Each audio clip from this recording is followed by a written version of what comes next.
Declare करके, उनको इश्तिहारी declare करके, तो उनकी जो नॉमिनेशन फॉर्म्स थे उनको रिजेक्ट कर दिया गया था, उनको मुस्तरद कर दिया गया था।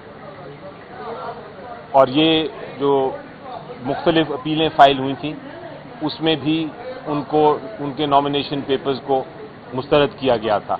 आज सुप्रीम कोर्ट ऑफ पाकिस्तान ने फैसला किया है कि सिर्फ इश्तिहारी होने से, सिर्फ आपको अब्सकॉन्डेड डिक्लेयर करने से आपके नॉमिनेशन पेपर नहीं रिजेक्ट हो सकते। ये अवाम का काम है कि वो फैसला करें कि कौन सा कैंडिडेट उनके लिए सही है और कौन सा नहीं। इसलिए इलेक्शन कमीशन ऑफ पाकिस्तान किसी किस्म की रुकावट नहीं डाल सकता एक शख्स के नॉमिनेशन पेपर्स में ये कह के, या रिजेक्ट नहीं कर सकता ये कह के कि वो इश्तिहारी है। उसके अलावा अदालत ने कहा है कि अगर उन लोगों ने जिन्होंने बेल्स अप्लाई की थी, जिन्होंने ज़मानत अप्लाई की थी और जिनको ज़मानत दे दी गई थी और वो अदालत के सामने पेश होकर अपने आप को उन्होंने पेश कर दिया हुआ है, उनके नॉमिनेशन पेपर्स भी रिजेक्ट नहीं हो सकते। और तीसरी अहम बात यह है कि जहां तक आपको ये कहा जाता है कई नॉमिनेशन पेपर्स इस बात पे भी रिजेक्ट हुए हैं कि आप पेश नहीं हुए रिटर्निंग अफसर के सामने, तो अदालत की ये भी ऑब्जर्वेशन थी कि ये कानून में कहीं ये नहीं कहा कि आप पेश हों ज़रूर।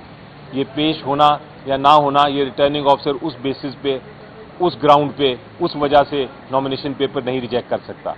तो इस जजमेंट के बाद इंशाल्लाह बहुत सारे नॉमिनेशन पेपर्स जो रिजेक्ट हुए थे वो अब बहाल हो जाएंगे। शुक्रिया। बताइएगा कि जो रिटर्निंग अफसर ये कर रहे हैं, इस तरह कागज मुस्तरद कर रहे हैं, क्या उनकी तरबियत नहीं की गई या इलेक्शन कमीशन की मालाफाइडी है? देखिए, इसमें यकीनी तौर पे उनको जो इंस्ट्रक्शंस दी होंगी वो कानून के खिलाफ थी, तो आप इसको मैलिफाइड इन लॉ कह सकते हैं।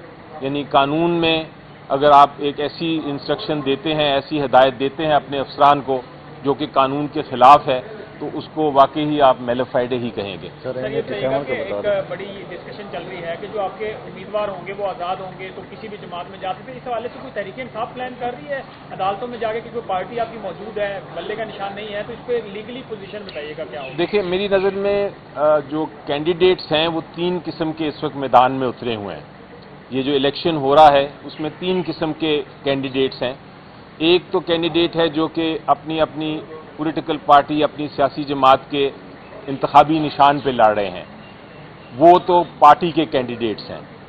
दूसरे कुछ कैंडिडेट्स ऐसे हैं जो बिल्कुल ही आज़ाद हैं, जिन्होंने अपने नॉमिनेशन फॉर्म में और अपना जो एफिडेविट है उसमें कहा है कि हम किसी पार्टी से मुंसलिक नहीं हैं। वो बिल्कुल आज़ाद हैं, वो जब इलेक्शन के बाद किसी भी पॉलिटिकल पार्टी को ज्वाइन कर सकते हैं, उसमें शामिल हो सकते हैं। तीसरा कैंडिडेट वो है जो कि जिसने अपनी नॉमिनेशन पेपर में लिखा है कि मैं इस पार्टी का, एक खास पार्टी मसलन पीटीआई का मैं कैंडिडेट हूं, और पीटीआई ने उसको एक्सेप्ट किया है, लेकिन वो सिंबल चूंकि पीटीआई को नहीं मिला, वो अपने ही सिंबल पे लड़ा है इलेक्शन, लेकिन उसने एफिडेविट में भी और नॉमिनेशन पेपर्स में भी ये जाहिर कर दिया है कि मैं पार्टी का नॉमिनी हूं। ये जो नॉमिनी कैंडिडेट है इसको भी पार्टी का कैंडिडेट समझा जाएगा, बेशक वो पार्टी के सिंबल के बगैर लड़ा है।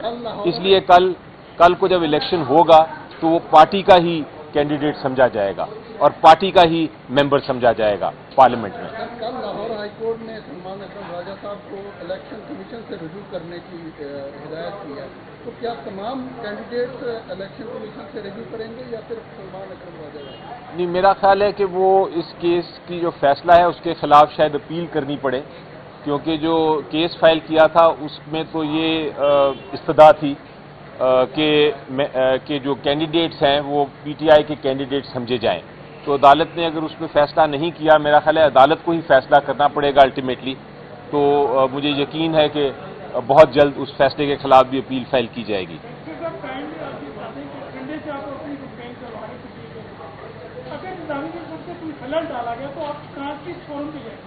देखिए, फोरम तो पाकिस्तान में जो आइन के तहत बनाया था ओरिजिनली वो इलेक्शन कमीशन ऑफ पाकिस्तान था।